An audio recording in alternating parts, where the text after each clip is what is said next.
The wind howled through the desolate peaks, sweeping over a white wilderness where few souls dared to tread. Jagged cliffs rose like frozen waves, and the silence was so deep it seemed ancient, untouched by time, unmarred by man. Somewhere amidst this wintry cathedral a shadow moved with elegance and purpose. Pale as the snow she trod upon, nearly invisible against the terrain, she was known only to a lucky few as the Snow Leopard. To others she was legend, a ghost, but she was no myth. And today she was a mother. Her name didn't matter, no one had given her one. But her instincts were sharp, owned by solitude and survival. 2 years earlier she had lost her first litter to a rock slide. This time she was determined. She had birthed a single cub, small, feisty, and already daring in ways that made her anxious. The little one followed her like a shadow, always a step too close to the edge, always chasing snowflakes as if they were prey. They'd made a temporary den beneath a ledge, tucked away where wind couldn't find them. It wasn't perfect, nothing ever was up here, but it was safe enough. Or so she thought. The morning started like any other. She left the cub nestled among tufts of warm fur and dry moss, venturing out to hunt. There were no guarantees in the mountains, no predictable patterns, just hunger and hope. She returned with the slender body of a marmot clenched in her jaws, barely enough for one. But when she came back, the den was empty. No sound, no paw prints, no scent trail strong enough to follow. Only a disturbance in the snow, a slide mark. Her heart pounded. She moved swiftly, scanning the terrain with a frantic precision only a mother could possess. Then, faintly, just below the ledge, a whimper. Her cub. He had tumbled down a narrow crevice, a break in the cliff face she had always avoided. The drop was sheer, the edges slick with ice. At the bottom, maybe 20 feet down, was a ledge no wider than a fox's back. And there, trembling, was her child. She paced the rim, every fibre in her body screaming to act. She tested the slope. Too loose. She tried another angle, too steep. Snow leopards are expert climbers, but even she knew this descent was suicide with no solid hold. And yet, he was there, alone, crying, reaching up with tiny paws that didn't yet know how to grip the world. She lay down at the edge and let out a soft, guttural call, one she hadn't used since the cub was born, a sound meant to soothe, to say, "I'm here, I haven't left you." The cub cried in return. Every instinct told her to leap, but leaping meant never coming back. She'd lose her life and his too. She needed something she had never needed before. Help. She scanned the open whiteness below. It stretched endlessly, just mountains, wind and cold. No movement, no life.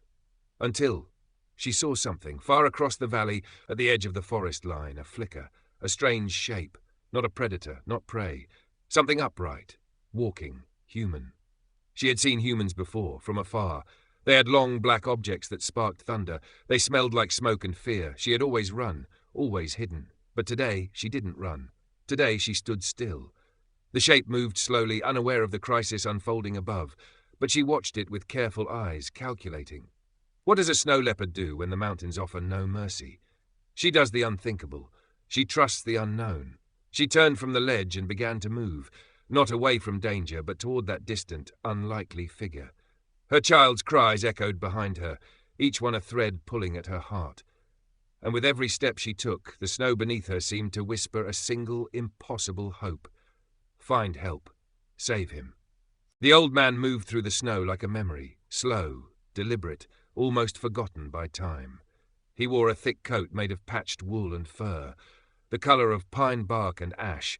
His beard was silver grey, like the frost clinging to the branches above him, and his breath came in soft clouds that vanished before they reached his chest. The forest had long since swallowed the world he once knew, and he had stopped expecting visitors. The mountains were his now. Or maybe he was theirs. His cabin sat crookedly between two ancient cedars, its roof sagging with snow, its windows crusted with ice. He had built it 30 winters ago, after losing his wife to cancer and his son to war. Out here, grief didn't echo. It just rested. In the silence, he found a kind of peace. Birds came and went. The wolves kept their distance. Occasionally, he'd see the glint of a bear's eye between the trees. He watched, but never intervened. Nature, he believed, knew what it was doing, until today. That morning, while chopping wood near the riverbank, he heard something, faint but unmistakable, a sound that didn't belong to trees or wind or birds, a low, rasping growl, not threatening, not warning, calling. He paused, axe mid-air, listened. Again, this time closer. It wasn't a machine. It wasn't a person. He turned and saw her. At first, he thought it was an illusion, a trick of light on snow. But then she moved, and his breath caught. She was stunning, huge, muscled, ethereal. Her fur shimmered in the sun like stardust.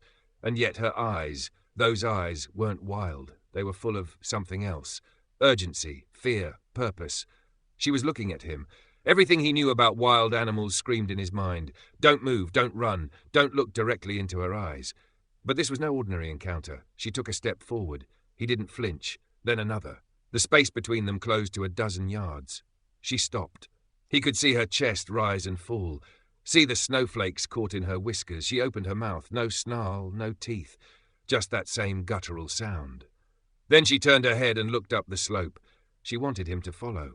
The old man didn't move, not because he was afraid, but because he couldn't believe it. In all his years tracking and watching animals, he had never seen anything like this. She growled again, more insistent. She looked at him once more, eyes burning with unspoken desperation, then back up the ridge. He dropped the axe. The climb was hard. The snow had crusted over, making each step a gamble. His knees ached, his back screamed, but the snow leopard waited. She led him, not too close, not too far, stopping every few minutes to look back, making sure he was still coming, as if she knew how slow and fragile humans were. When they reached the outcrop, she stopped. Her tail swayed behind her like a flag of patience. He stepped carefully to the edge and peered down, and there, curled in a shivering heap, stuck on a ledge barely wide enough for a foot, was a snow leopard cub. Its fur was matted with snow. One paw was scraped. It lifted its head weakly, eyes glassy with fear. It let out a soft mewl. The old man staggered back, not out of fear, but awe. He looked at the mother. She was watching him, unmoving. There was no threat in her posture, no challenge, just trust. The kind of trust a mother has when she's out of options. His mind raced. He had some rope, an old harness from his tree-cutting days. Maybe even the sled harness for the goat he used to keep. Could it hold? Could he hold?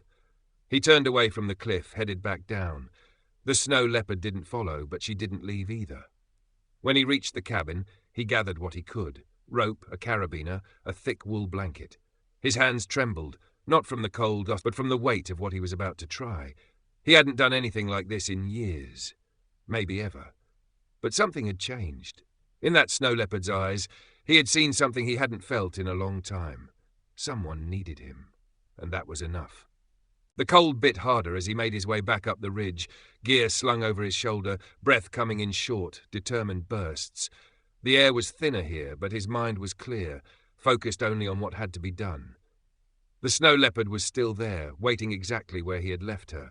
Her breath steamed from her nostrils as she turned her head to meet his gaze. No sound, no movement, just eyes watching. He gave her a slow nod, not that she would understand, but maybe she did. The edge was treacherous, the snow packed over stone like a trap.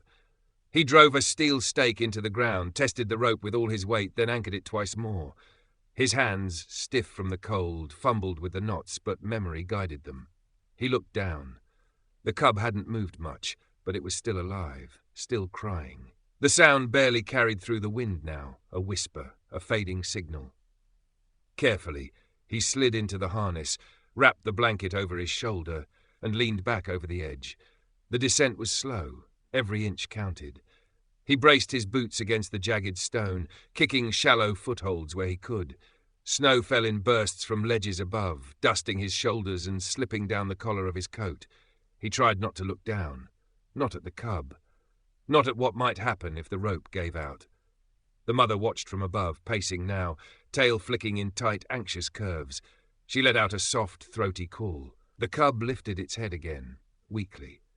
Almost there, the old man muttered to no one, voice hoarse. His boots found the final ledge. It was barely wider than his feet. He crouched, heart hammering, rope taut behind him, and reached for the cub. The little creature flinched, then relaxed. Its body was so small, lighter than he expected, ribs too easy to feel. He could see the ice matted in its fur, the raw scrape on one leg. "Easy now," he whispered. He slid the blanket around it slowly, wrapping it like he would a newborn. The cub didn't resist. It was too tired. Maybe it understood. Maybe it simply had no choice. Securing it to his chest, he adjusted the rope, planted one foot, then the other, and began the climb back up. Every pull burned his arms. The cold was relentless, seeping through fabric, skin, even bone, but he kept climbing. Halfway up, a chunk of snow broke loose above, raining down on his head and shoulder. He lost his footing for a second. Just a second. But enough for the rope to snap taut and swing him against the rock wall. The cub whimpered. He pressed one hand against it, shielding it with his body. "It's all right," he breathed. "We've got this." He hauled himself the last few feet, grunting with effort, sweat freezing on his brow, and then solid ground. The rope went slack behind him. He collapsed to his knees, the cub still wrapped in his arms, chest heaving. He looked up. The snow leopard was there, just a few feet away. She stepped forward, cautious but unwavering, her eyes fixed on the small bundle he cradled. Slowly, without breaking eye contact, he placed the cub on the snow. The little creature stirred, legs wobbly, and let out a high, breathy cry. The mother answered. She crossed the distance in 3 elegant strides and leaned down, nudging the cub gently with her nose. The cub mewed again, burying its face in her fur. The old man watched, breathless. And then something extraordinary happened. The snow leopard looked at him, really looked at him, and took one step closer, her face inches from his. No growl, no fear, just stillness. Then, in a moment so delicate it barely seemed real, she stretched out her tongue and licked his gloved hand once, a single slow pass. A thank you. He didn't move, didn't breathe. She turned, curled her tail around the cub, and together they disappeared into the falling snow. He stayed there a long time after they vanished, the cold creeping back in, the world turning quiet once more. But something inside him had changed, and the snow around him shimmered, not just with ice, but with something softer, harder to name. Grace.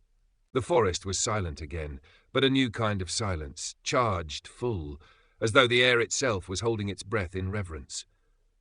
The old man remained where he was, kneeling in the snow, heart pounding not from exertion, but from something else entirely. Something he hadn't felt in years. He had spent so long trying not to feel. Grief had taught him that. When his wife died, he built a wall around his heart. When his son never came home, he added stone upon stone. Out here, in the cold wilderness, no one expected anything from him. No questions, no memories, no need to explain why he disappeared from the world.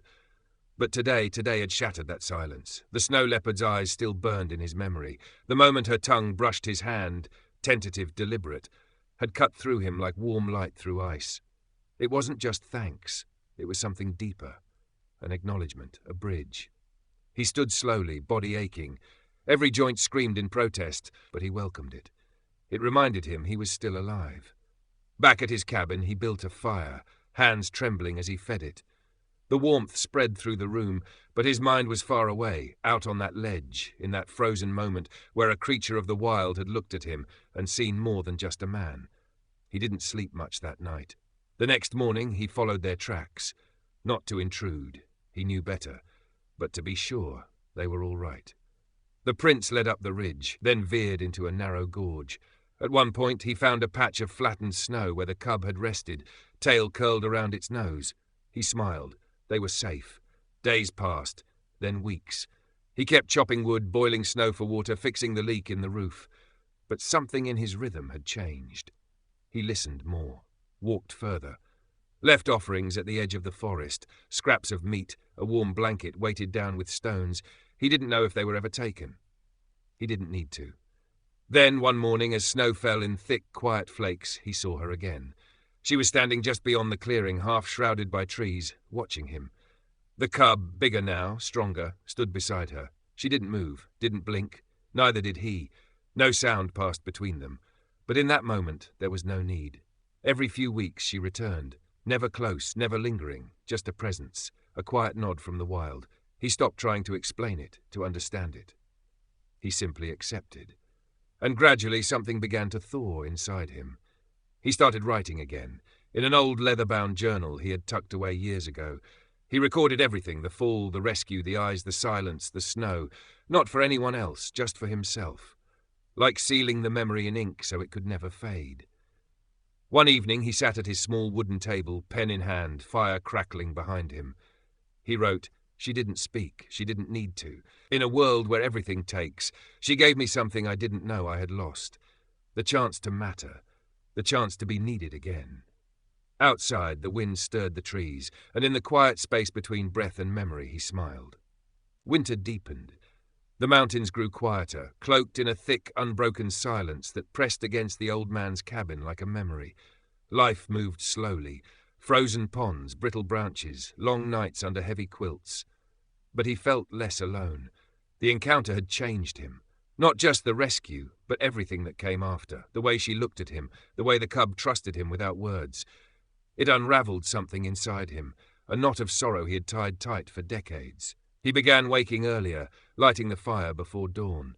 He brewed tea he hadn't touched in years, and sometimes he spoke aloud to the quiet. Not to the snow leopard, just to the space she had opened in his chest. He wasn't waiting for her exactly, but when she came again, just after the first full moon of the new year, it didn't surprise him. He saw her before she saw him. She was standing at the ridge line, the cub now a sleek adolescent, muscles filling out beneath its thick coat. The mother's fur shimmered silver blue in the morning light. She stood still, watching the cabin, just as she had done before. And when he stepped outside, mug in hand, she didn't flinch. He raised his hand slowly in greeting. She blinked once. The cub tilted its head, curious. They didn't stay long, just a few minutes, but it was enough. Enough to say, "We remember." It became a rhythm. Not frequent, not predictable, but always meaningful. The old man began carving again. He shaped a figure from driftwood, a snow leopard with its cub. No eyes, no fine detail, just form, essence. He placed it near the fireplace, beside a photograph of his son in uniform and the dried bouquet from his wife's funeral, one memory beside another. One evening, just before dusk, he heard the soft crunch of snow outside. He stepped onto the porch. She was closer this time. The cub stayed back in the trees, but the mother approached within 10 feet. No fear, no tension. Between them hung the silence of the wilderness, not empty but sacred. He didn't move. She didn't move. Then, as slowly as breath, she sat, a snow leopard, queen of the high places, choosing stillness in front of a man. They stayed like that for what felt like hours, though it could only have been minutes. The sun dipped behind the ridge, casting everything in gold. And then, as if remembering her place in the world, she stood. Before turning, she met his gaze one last time. That night, he wrote again. There are moments in life that don't need to be shared to be real. Moments that live outside of language, outside of reason. Today, I was seen by something older than history, and I saw her too. As spring approached, the visits grew fewer. Snow began to melt, and rivers began to hum again. But even as the land changed, the memory of winter remained. Sometimes, when the wind shifted just right, he thought he could still hear her padded steps in the snow. Not haunting, not imagined, just echoing. A soft reminder that something extraordinary had once passed through his life and left a part of itself behind. It started with a single photograph. A young wildlife photographer, hiking through the high valley late one spring, caught a fleeting image through a long lens.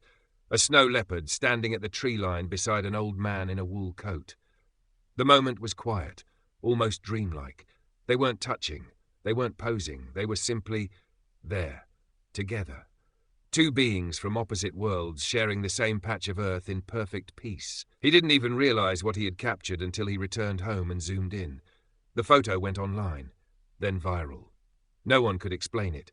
Experts debated its authenticity. Wildlife biologists were stunned. Snow leopards didn't behave like this. They didn't approach humans, let alone sit beside them. But there it was, unstaged, unfiltered, undeniable. The image was shared across the globe. News anchors called it a miracle of the mountains. Comment sections overflowed with stories of connection, of loss, of hope. People saw more than just an old man and a wild cat. They saw themselves, the longing to be seen, the courage to trust, the healing that begins with a single act of kindness. Soon, a documentary crew arrived, trudging up the mountain trail with cameras and questions. The old man met them with quiet hospitality. He didn't say much, but he let them see the carving by the fireplace. The journal filled with stories, the worn blanket he'd once wrapped around a shivering cub. He pointed to the ridge where he first met her. They asked if he had seen her since. He just smiled. The documentary aired 6 months later. It didn't have special effects or dramatic music. It didn't need them. It had snow, silence, a rope, a rescue, a bridge between species forged not by force, but by grace. Viewers wept. Schools played it in classrooms. Veterans watched it in hospitals.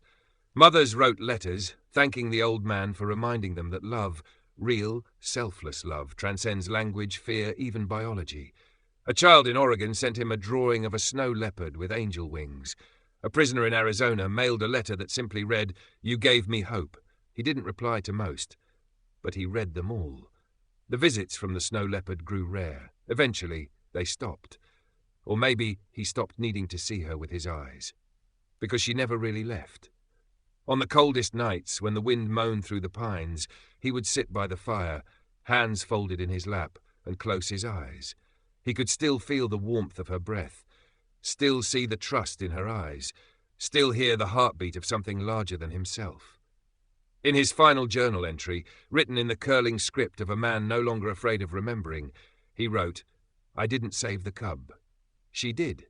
I just showed up when she needed me. And maybe that's what we're here for. Not to fix everything, but to be the bridge someone else can cross. If I was that even once, then that's enough for me." He passed away 2 winters later, quietly, in his sleep. The carving still stands by the fireplace.